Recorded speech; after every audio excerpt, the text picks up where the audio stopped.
আসসালামু আলাইকুম viewers, gardening solution বিডির পক্ষ থেকে সবাইকে জানাচ্ছি স্বাগতম।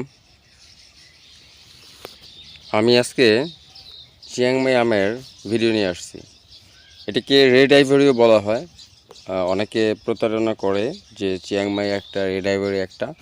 বেসিক্যালি চিয়াংমাই এবং রেড আইভরি দুটো একই জাত। যখন আপনার সানলাইটটা বেশি পড়বে তখনই আপনার এই চিয়াংমাই বা রেড আইভরি প্রচুর কালার চলে আসবে, লাল টকটকা হয়ে যাবে। হ্যাঁ, দেখেন এগুলো কিন্তু লাল। হ্যাঁ, বয়স বেশি না, এটা যখন নাকি মানে আরও আপনার ম্যাচিউর হবে তখন আরও কালার চলে আসবে।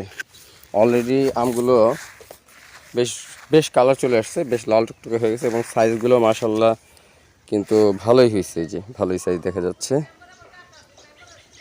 হ্যাঁ, এখানে আপনার 200 গ্রাম অলরেডি চলে আসছে। তো মাশাআল্লাহ বেশ বেশ বড় হয়েছে আমগুলো, কালারও চলে আসছে। তো এটা চিয়াংমাই। এই আমের আরেকটা বৈশিষ্ট্য আপনার এই আমটা কাঁচা অবস্থাতেও মিষ্টি লাগে, বেশ খেতে ভালোই লাগে। আর পাকা যথেষ্ট মিষ্টি।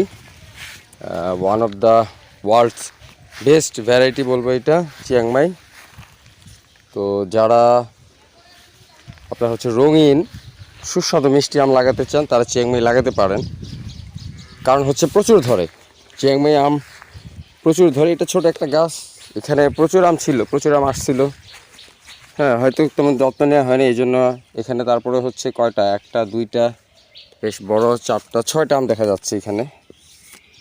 তো ছোট একটা গাছে, হ্যাঁ, এগুলো ছাদ বাগানে যদি লাগানো হয় এখানে আরও আম পাওয়া যাবে, কারণ ওখানে পরিচর্যাটা বেশ ভালো হয়। আর একটা মাঠের মধ্যে জাস্ট আমি বনে রেখে দিয়েছিলাম, দেখতে পাচ্ছেন। তো এটি সেই চিয়াংমাই বা রেড আইভরি।